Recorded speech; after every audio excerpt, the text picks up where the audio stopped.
Assalamualaikum warahmatullahi wabarakatuh. Selamat pagi, siang, sore, malam rekan-rekan metode penelitian kelas C. Di sini kami dari kelompok 10 akan membahas materi mengenai penelitian dan pengembangan atau research and development. Adapun anggota dari kelompok 10 yang pertama ada Nurul Fatimah, lalu ada saya sendiri Muhammad Nur Alamsah, ada Ren Rostika Dewi, dan terakhir ada Firda Rahmatia. Langsung saja kepada materi yang pertama, yaitu mengenai pengertian dari penelitian pendidikan dan pengembangan atau research and development.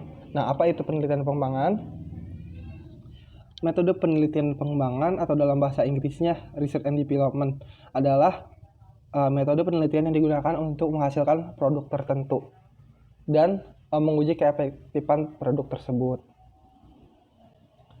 Lalu ini ada beberapa pengertian menurut para ahli. Pengertian dari penelitian pengembangan menurut para ahli. Yang pertama menurut Bird dan juga Gall pada tahun 1983 mengatakan bahwa suatu proses yang dipakai untuk mengembangkan dan memvalidasi produk pendidikan.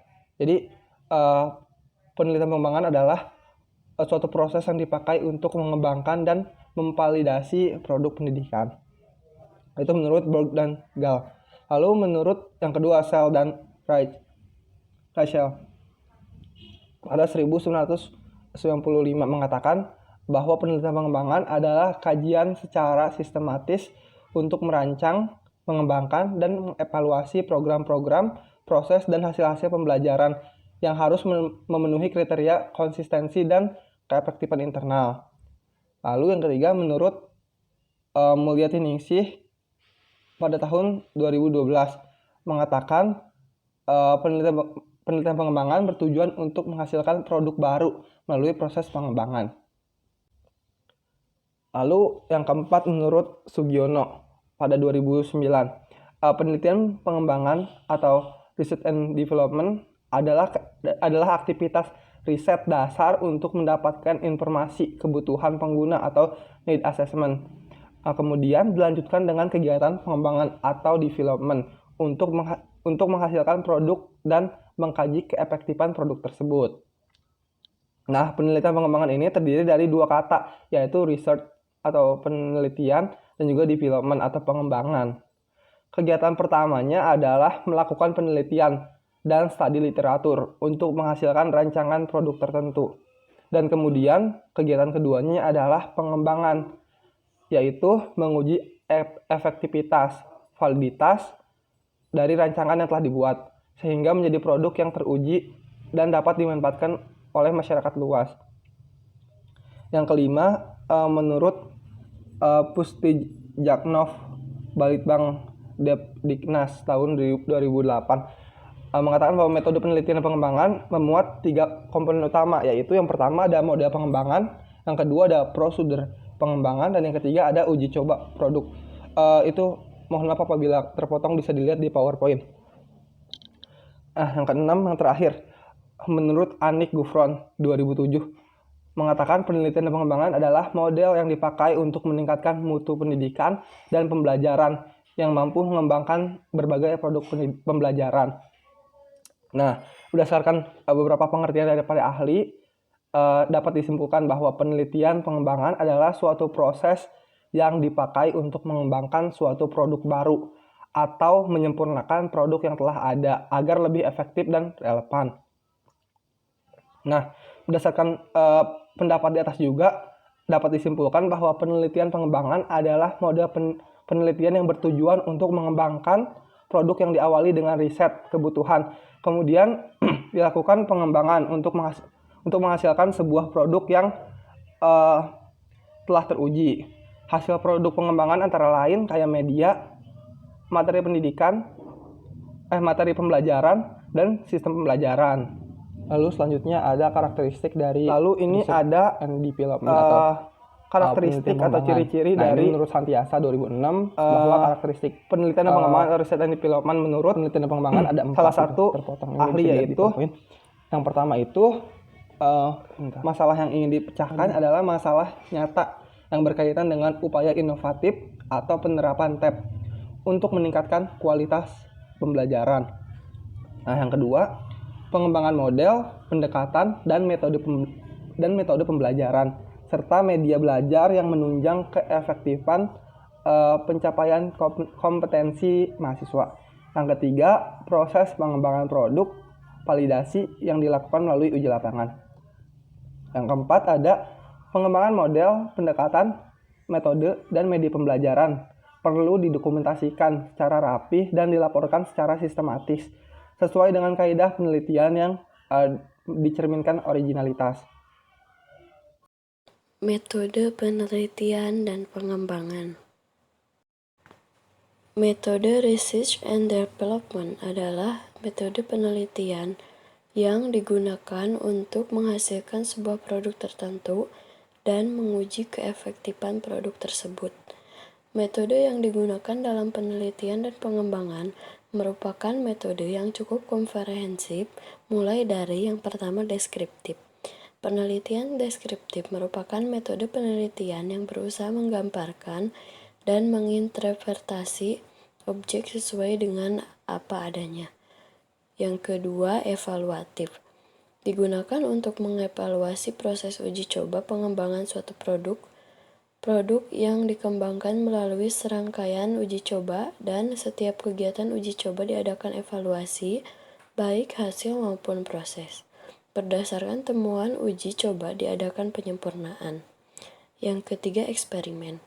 Digunakan untuk menguji keampuhan produk yang dihasilkan pada uji coba pengukuran bau dalam kerangka pengembangan produk.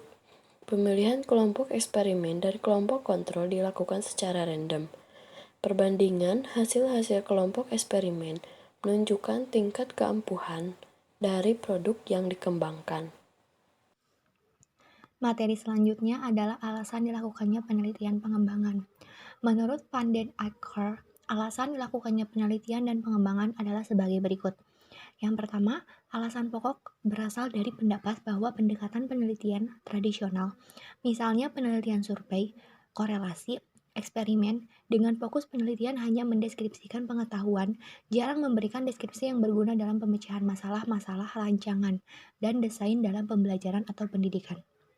Yang kedua, alasan lainnya adanya semangat tinggi dan kompleksitas sifat kebijakan reformasi pendidikan. Selanjutnya mengenai tujuan penelitian dan pengembangan atau research and development. Tujuan penelitian dan pengembangan ada dua. Yang pertama, untuk menilai perubahan-perubahan yang terjadi selama kurun waktu tertentu. Yang kedua, untuk menghasilkan suatu produk baru melalui proses pengembangan. Materi yang selanjutnya yaitu mengenai riset pengembangan. Menurut tujuannya, riset diklasifikasikan menjadi dua, yaitu riset dasar dan riset terapan. Secara epistemologis, dalam metodologi riset dasar dikenal dua kelompok paradigma yang dominan, yaitu paradigma positivistik atau metode kuantitatif dan paradigma fenomenologis atau interpretif atau metode kualitatif. Nah, tujuan utama dari riset dasar yaitu dokumentasi, penemuan, interpretasi atau metode R&D, dan sistem untuk kemajuan pengetahuan manusia. Kemudian untuk paradigma positivistik menganggap realitas sosial yang terjadi sebagai sesuatu yang bersifat empirik dan dapat diobservasi secara nyata serta dapat dibuktikan secara ilmiah. Kemudian untuk paradigma fenomenologis diaplikasikan untuk mengungkap kesamaan makna yang menjadi esensi dari suatu konsep atau fenomena yang secara sadar dan individual dialami oleh sekelompok individu dalam hidupnya. Nah, kemudian untuk riset terapan terbagi menjadi 3 macam, yaitu riset pengembangan, riset evaluasi, dan riset aksi. Nah, untuk tujuan riset terapan itu mengaplikasikan pengetahuan ilmiah yang ada untuk aplikasi praktis seperti teknologi, pengembangan produk, pengembangan strategi pemasaran, dan sebagainya. Nah, riset terapan biasanya digunakan untuk pengambilan keputusan, misalnya di perusahaan. Kemudian, riset pengembangan bertujuan untuk mengembangkan, menguji kemanfaatan, dan efektivitas produk atau model yang dikembangkan. Baik produknya itu berupa teknologi, material, organisasi, metode, alat-alat, dan sebagainya. Untuk riset evaluasi bertujuan untuk memenuhi kebutuhan akan informasi atau data sebagai dasar dalam pengambilan keputusan atau perumusan kebijakan. Nah, yang terakhir yaitu riset aksi atau penelitian tindakan.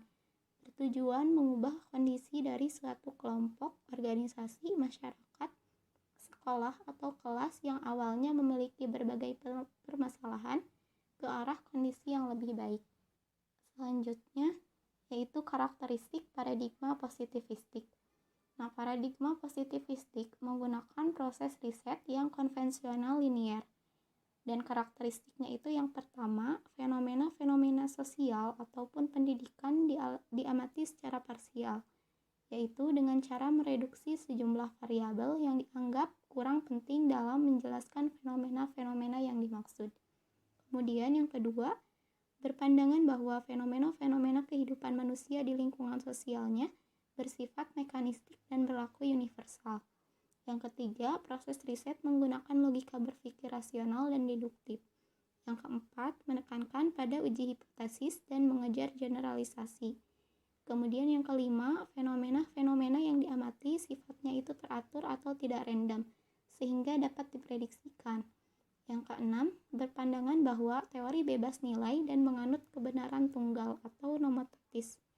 Nah, yang terakhir yaitu memisahkan teori dan praktik. Materi selanjutnya adalah langkah-langkah penelitian pengembangan. Yang pertama, ada identifikasi kebutuhan. Kemudian, yang kedua ada perumusan tujuan. Yang ketiga ada pengembangan materi. Yang keempat ada penulisan alat ukur keberhasilan. Yang kelima ada penulisan naskah media. Yang keenam ada tes uji coba. Jika pada tahap tes uji coba itu ada revisi, maka akan kembali lagi ke pengembangan materi, penulisan alat ukur keberhasilan, penulisan naskah media, dan tes uji coba kembali. Jika pada tahap tes uji coba tidak ada revisi, maka akan langsung ke tahap ketujuh yaitu naskah siap produksi. Menurut Board and Gall, terdapat 10 langkah pelaksanaan strategi penelitian pengembangan. Yang pertama ada penelitian dan pengumpulan informasi awal, yang meliputi kajian pustaka, pengamatan atau observasi kelas, dan persiapan laporan awal. Penelitian awal atau analisis kebutuhan sangat penting dilakukan guna memperoleh informasi awal. Untuk melakukan pengembangan ini bisa dilakukan misalnya melalui pengamatan kelas, untuk melihat kondisi real lapangan, kajian pustaka, dan termasuk literatur pendukung terkait sangat diperlukan sebagai landasan melakukan pengembangan. Yang kedua ada perencanaan. Menyusun rencana penelitian meliputi kemampuan yang diperlukan dalam pelaksanaan penelitian, rumusan tujuan yang hendak dicapai dengan penelitian tersebut, desain atau langkah-langkah penelitian, kemungkinan pengujian dalam lingkup terbatas. Yang ketiga pengembangan format produk awal, pengembangan bahan pembelajaran, proses pembelajaran, dan instrumen evaluasi. Yang keempat, uji coba awal. Nah, dilakukan pada 6-12 orang responden terlebih dahulu. Hal ini untuk mengantisipasi kesalahan yang dapat diterima atau yang dapat terjadi selama penerapan model sesungguhnya berlangsung. Uji coba skala kecil bermanfaat untuk menganalisis kendala yang mungkin dihadapi dan berusaha untuk mengurangi kendala tersebut pada saat penerapan model berikutnya. Perangkat yang digunakan untuk mengumpulkan data pada tahap ini berupa lembar observasi, pedoman wawancara, dan kuesioner. Data yang diperoleh kemudian dianalisis dan dievaluasi untuk memperbaiki penerapan model pada tahap berikutnya. Yang kelima, uji coba lapangan. Revisi produk utama dilakukan berdasarkan hasil uji coba produk tahap pertama. Hasil uji coba lapangan tersebut diperoleh informasi kualitatif tentang program atau produk yang dikembangkan. Berdasarkan data tersebut, apakah masih diperlukan untuk melakukan evaluasi yang sama dengan mengambil situs yang sama pula. Yang keenam, uji coba lapangan. Pengujian produk di lapangan disarankan mengambil sampel yang lebih banyak, yaitu 300-100 orang responden, 5 atau 15 sekolah. Pada saat uji coba lapangan yang kedua ini, pengumpulan data kuantitatif dan kualitatif mulai dilakukan untuk dievaluasi.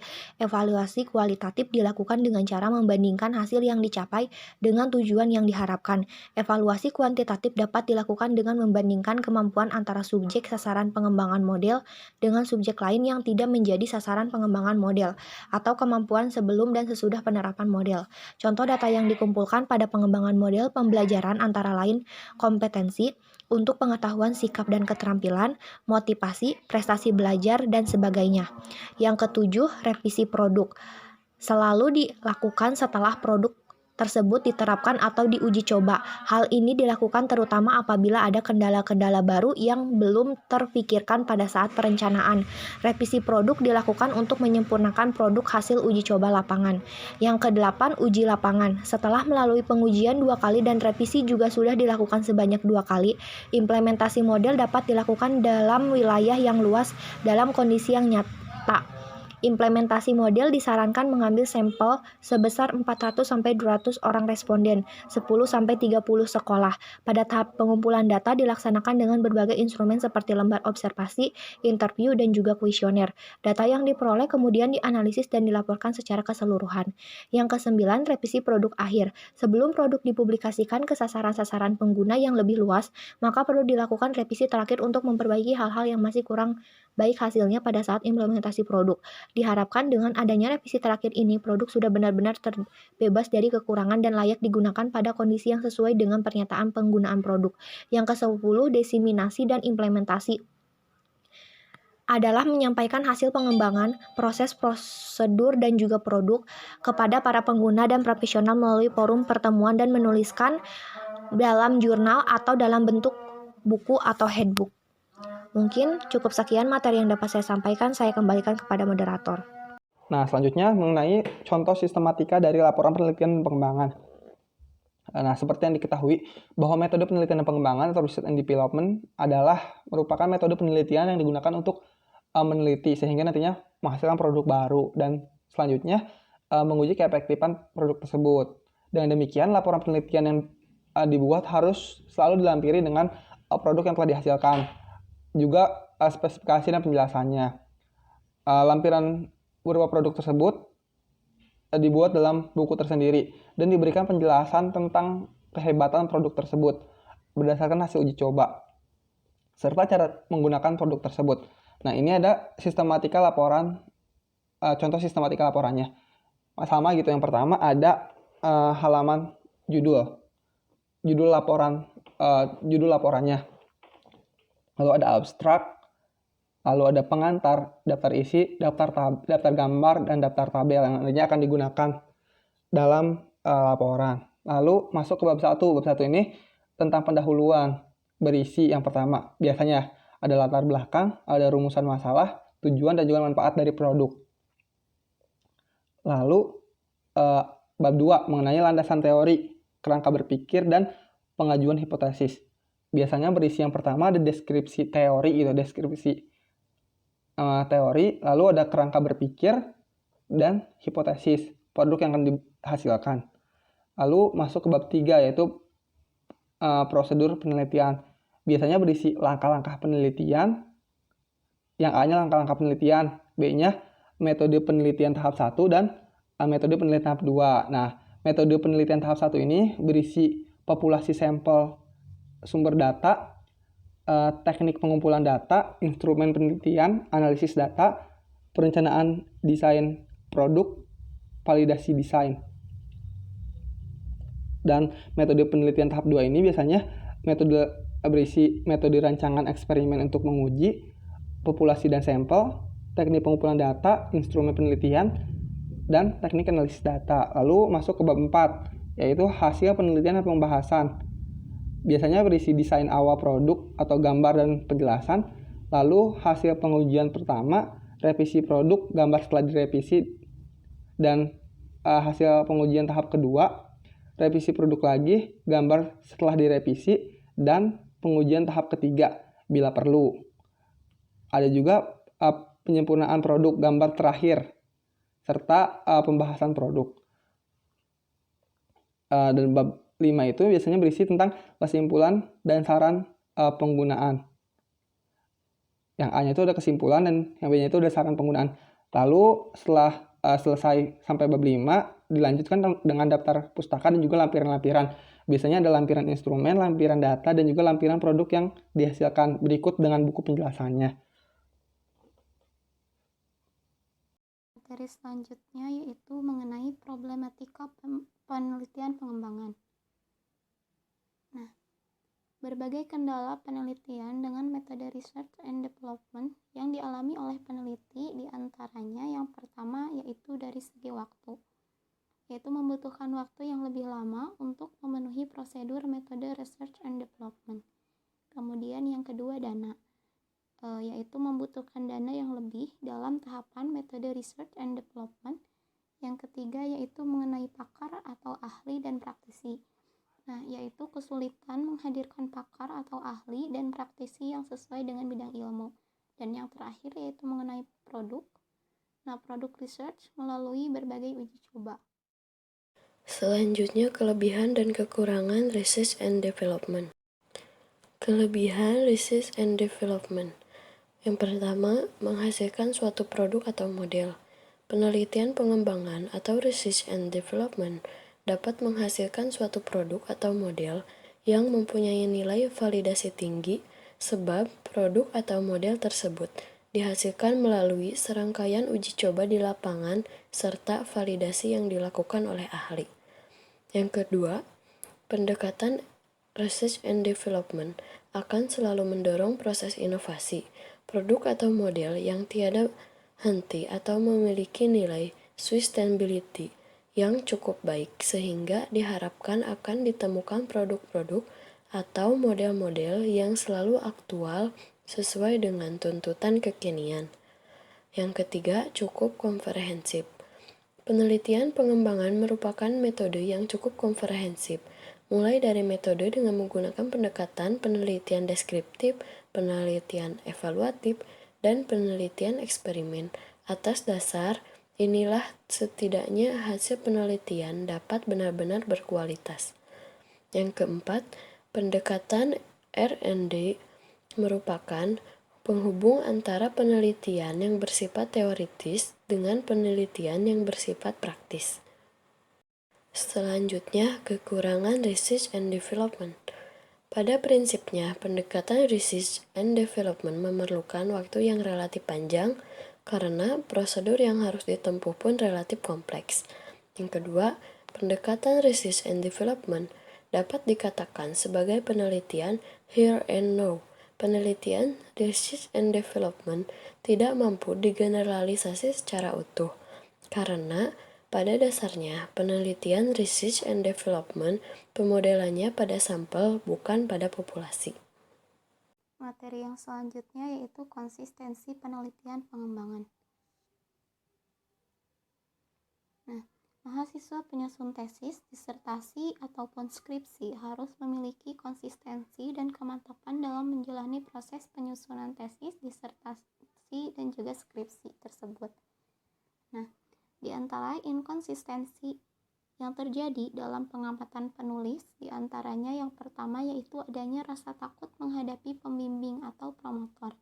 Kemudian yang kedua, adanya kesibukan penyusun baik itu tesis atau disertasi ataupun skripsi karena penulis itu sambil bekerja. Nah, kemudian yang terakhir yaitu malas mencoba ataupun pernah mencoba tetapi setelah diarahkan untuk mengganti oleh dosen pembimbingnya itu tidak segera diperbaiki. Nah, kemudian berdasarkan inkonsistensi yang telah disebutkan sebelumnya, maka mahasiswa penyusun tesis, disertasi, dan skripsi itu hendaknya konsisten dengan menunjukkan sikap-sikap berikut ini. Yang pertama yaitu memberanikan diri menemui pembimbing dengan adanya progres dalam penyusunan tesis, disertasi, ataupun skripsi. Kemudian yang kedua yaitu fokus menyusun tesis, disertasi, dan juga skripsi. Artinya penulis tidak sambil bekerja. Kemudian yang ketiga, selalu mencoba dan berpikir positif. Masukan pembimbing demi penyempurnaan penulisan tesis, disertasi, dan juga skripsi. Dan terakhir yaitu membiasakan setiap hari menulis walaupun hanya 1 atau 2 kalimat. Contoh judul penelitian research and development dalam bidang pendidikan. Yang pertama, pengembangan modul panduan praktikum mata pelajaran ilmu pengetahuan alam kelas 7 semester ganjil. Yang kedua, pengembangan model pembelajaran discovery learning yang diintegrasikan dengan group investigation pada materi protista kelas 10 SMA Negeri Dalam Rejo. Yang ketiga, pengembangan buku ajar berbasis lokal materi keanekaragaman burung di Kota Surakarta sebagai sumber belajar alternatif biologi untuk siswa kelas 10. Yang keempat, pengembangan buku ajar matematika SMU untuk meningkatkan kemampuan pemecahan masalah dan komunikasi matematis siswa. Yang kelima, pengembangan buku petunjuk praktikum kimia berbasis Green Chemistry, materi laju reaksi untuk SMA kelas 11. Yang terakhir, pengembangan buku praktikum IPA, materi gaya magnet untuk meningkatkan pemahaman konsep dan hasil belajar siswa kelas 5 SDN Gunung Sari. Contoh laporan Research and Development. Di sini kami mengambil contoh judul laporan dengan judul pengembangan model pembelajaran Discovery Learning yang diintegrasikan dengan Group Investigation pada materi Protista kelas 10 SMA Negeri Karangpandan. Dengan penelitian bertujuan untuk mengembangkan model pembelajaran Discovery Learning yang diintegrasikan dengan Group Investigation untuk meningkatkan hasil belajar siswa SMAN Karangpandan. Lalu menguji kelayakan model pembelajaran Discovery Learning yang diintegrasikan dengan Group Investigation pada materi Protista untuk meningkatkan hasil belajar SMAN Negeri Karangpandan. Penelitian tersebut menggunakan metode Research and Development mengacu pada model Borg and Gall yang dimodifikasi menjadi 9 tahap. Responden pengembangan meliputi 2 validator dan praktisi, uji coba skala terbatas 10 siswa, uji coba lapangan 28. Data analisis dengan metode deskriptif, kualitatif, dan hasil belajar kognitif dengan endgame ternormalisasi untuk mengetahui keefektifan model paired sample test untuk mengetahui sebelum dan setelah penggunaan model. Independent test untuk mengetahui perbedaan hasil belajar.